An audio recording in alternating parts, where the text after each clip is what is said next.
नमस्कार छात्रों, आज मैं आप लोगों के लिए गद्यांश लेकर आई हूँ। ये गद्यांश हम करते हैं, इसमें 5 प्रश्न दिए हुए हैं। इन 5 प्रश्नों को हम सॉल्व करेंगे और ये आपका जो एग्ज़ाम है पैट उसमें भी काम आएगा। उसके साथ साथ जिस एग्ज़ाम में आपका अपठित गद्यांश आता है उन सभी के लिए ये काम आएगा। तो चलिए हम देखते हैं, जैसा कि हम हमेशा पहले अपने गद्यांश को पढ़ते हैं, उसको अच्छे से समझते हैं, वैसे ही हम अपने गद्यांश को यहाँ पर पढ़ते हैं और उसके बाद फिर इसमें समझते हैं, इसके प्रश्नों को फिर करेंगे। तो गद्यांश हमारा क्या कहता है, सबसे पहले हम अपने गद्यांश को देखते हैं कि प्राचीन समय में भारतीय विश्व में शिक्षा और संस्कृति का प्रमुख केंद्र था। देश विदेश के विद्यार्थी यहाँ शिक्षा प्राप्त करने आते थे। यानी ये जो 2 पंक्तियां हमारी कही हैं, इसमें ये बताया है कि हम जब अपने पुराने समय की बात करें, जो हमारा प्राचीन समय है, हम उसकी बात करें तो जो हमारा देश था वो शिक्षा में सबसे आगे था और यहाँ पर देश विदेश के लोग शिक्षा ग्रहण करने आते थे, यहाँ से सीखने आते थे। प्राचीन भारतीय शिक्षा प्रणाली के अंतर्गत विद्यार्थियों को पुस्तकीय ज्ञान और आध्यात्मिक ज्ञान प्रदान करने के साथ साथ उसे शारीरिक शिक्षा भी प्रदान की जाती थी। मतलब हमने यहाँ पे ये चीज़ देखी है, ये चीज़ देखा कि इसने हमसे कहा है कि पुस्तकीय ज्ञान के साथ साथ हम आध्यात्मिक ज्ञान भी पढ़ते थे। यानी उस समय आध्यात्मिक ज्ञान भी हम सीखते थे और आध्यात्मिक ज्ञान के साथ साथ शारीरिक शिक्षा, यानी अपने शरीर को कैसे स्वस्थ रखना है, कैसे सही रखना है, ये सारी चीज़ भी हम यहाँ पर सीखते थे। उसे युद्ध कौशल भी सिखाया जाता था। मतलब कैसे युद्ध लड़ना है, वो सारी चीज़ भी हमारी शिक्षा में ही शामिल थी। मतलब वो सारी, जैसे जिस तरह से योद्धा बनाना या और भी बहुत सारे क्षेत्र, या किसी को व्यापार करना, ये सारी चीज़ भी हमको हमारी शिक्षा में सिखाई जाती थी। इस प्रकार प्राचीन शिक्षण संस्थाएं या आश्रम विद्यार्थी के चहुमुखी विकास पर ध्यान देते थे।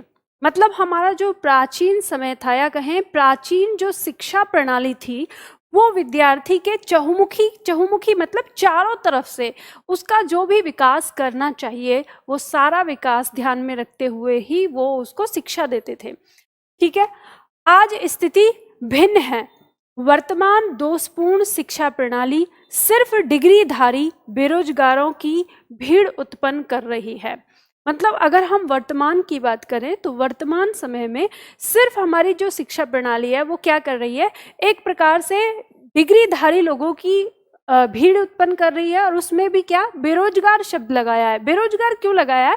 क्योंकि हमारी जो आज की शिक्षा है वो इस तरह की शिक्षा हो गई है कि उसमें कहीं कोई विकास या कहीं कोई काम करने वाली शिक्षा नहीं है।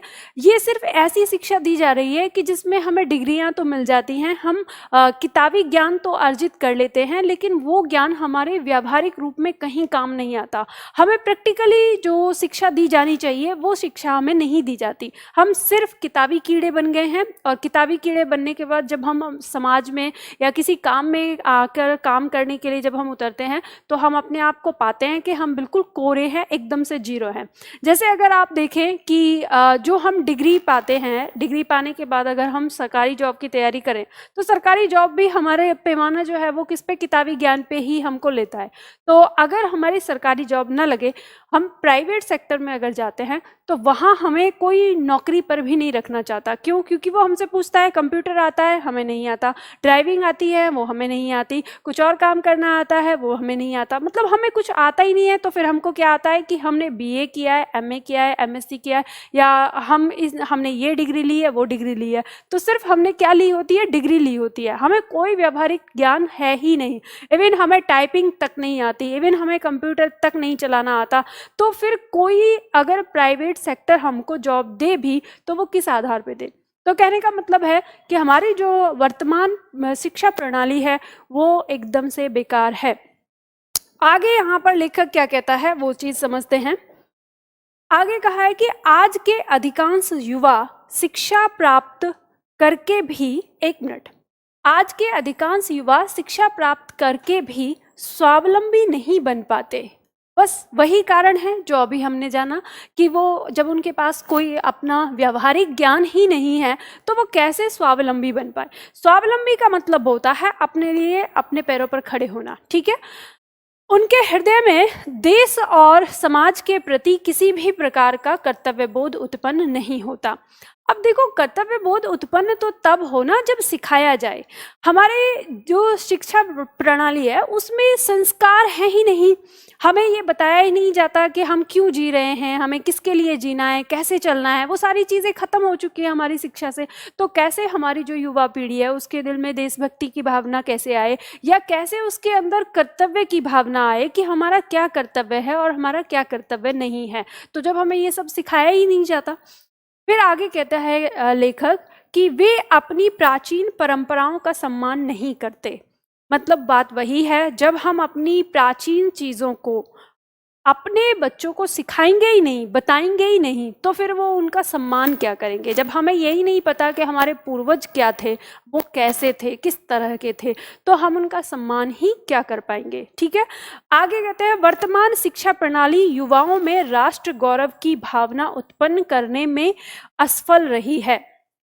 बिल्कुल स्वाभाविक सी बात है जब ये कहा है कि हमारी जो आज की शिक्षा प्रणाली है, राष्ट्रीय गौरव का मतलब देशभक्ति की भावना। ठीक है, राष्ट्रीय गौरव का ही मतलब कि अपने राष्ट्र के प्रति जो हमारे अंदर एक गर्व की भावना होनी चाहिए, वो भावना उत्पन्न करने में असफल है आज की शिक्षा प्रणाली।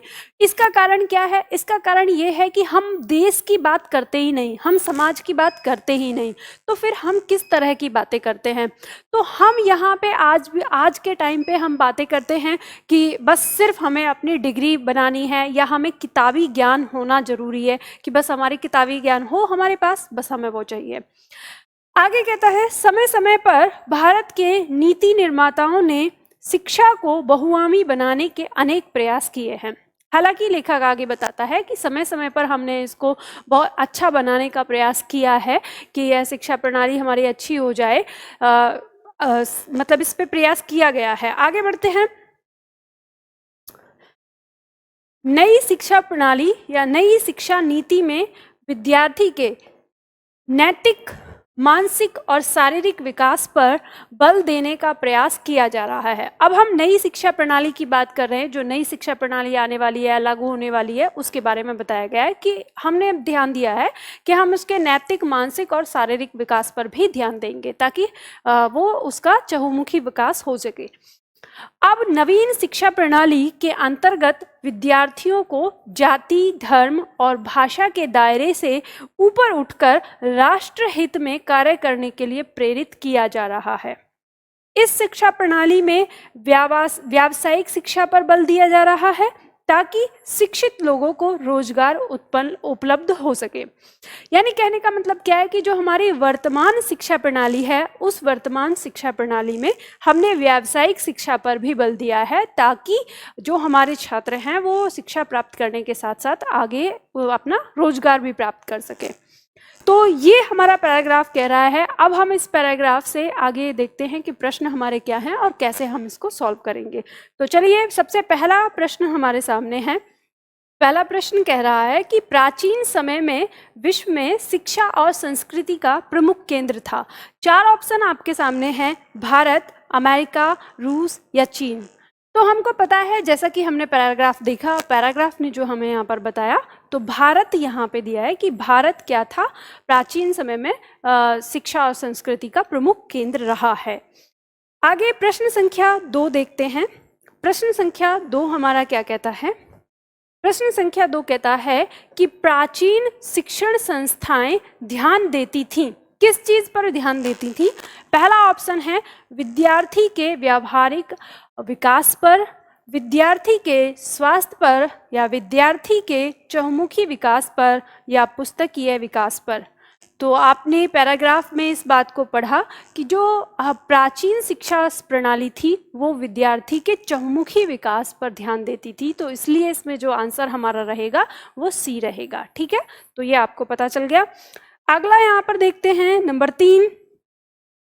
नंबर 3 हमारा प्रश्न कहता है, नवीन शिक्षा प्रणाली में विद्यार्थियों को प्रेरित किया जाता है। नवीन शिक्षा प्रणाली में विद्यार्थियों को किस लिए प्रेरित किया गया है या किया जा रहा है? रोजगार करने के लिए, राष्ट्र हित में कार्य करने के लिए, प्राचीन परंपराओं का सम्मान करने के लिए, या किसी के लिए नहीं। तो देखो, अब आपने अगर आप पैराग्राफ को देखेंगे तो इस पैराग्राफ में हमें यहाँ पर ये कहा गया है पैराग्राफ में कि नवीन शिक्षा प्रणाली के अंतर्गत विद्यार्थियों को जाति, धर्म और भाषा के दायरे से ऊपर उठकर राष्ट्र हित में कार्य करने के लिए प्रेरित किया जा रहा है। तो आंसर हमारा पैराग्राफ में बिल्कुल दिया हुआ है। तो इस तरह से हमें आंसर पता चलेगा कि इसका आंसर हमारा क्या है, बी हो जाएगा, राष्ट्र हित में कार्य करने के लिए प्रेरित किया गया है। ठीक है, तो आंसर हमारा इसमें बी हो जाएगा। अब हम देखते हैं प्रश्न संख्या 4। प्रश्न संख्या 4 हमारा कह रहा है नवीन शिक्षा प्रणाली में व्यावसायिक शिक्षा पर बल दिया जा रहा है ताकि क्या हो सके, यानी व्यावसायिक शिक्षा पर बल क्यों दिया गया है, विकास, राष्ट्र का विकास हो सके इसलिए, शिक्षितों को रोजगार मिल सके इसलिए, विद्यार्थियों का नैतिक, शारीरिक व मानसिक विकास हो सके, या विदेशी विद्यार्थी आकर शिक्षा ग्रहण कर सके। तो आपको ये बात पता है कि व्यावसायिक शिक्षा पर इसलिए बल दिया जा रहा है ताकि जो शिक्षित लोग हैं फिर वो अपना रोजगार कर सकें। तो इस तरह से यहाँ पे जो आंसर बी है वो इसका आंसर हो जाएगा। ठीक है, शिक्षितों को रोजगार मिल सके। ठीक है, बहुत आसान है, आसानी से आप कर सकते हो। ये आपके प्रीवियस क्वेश्चन पेपर हैं जो आपकी विगत परीक्षाओं में पूछे गए हैं, वहां से ही ये लिया है। नंबर 5 प्रश्न हमारा कहता है कि पुस्तकीय शब्द में प्रत्यय बताइए।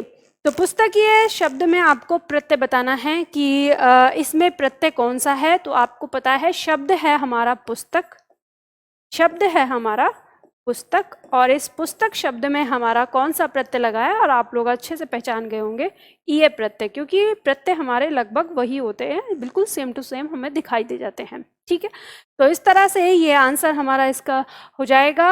अब आप लोगों ने ये किया, उम्मीद करती हूँ आप लोगों को ये अच्छे से समझ में आ गया होगा।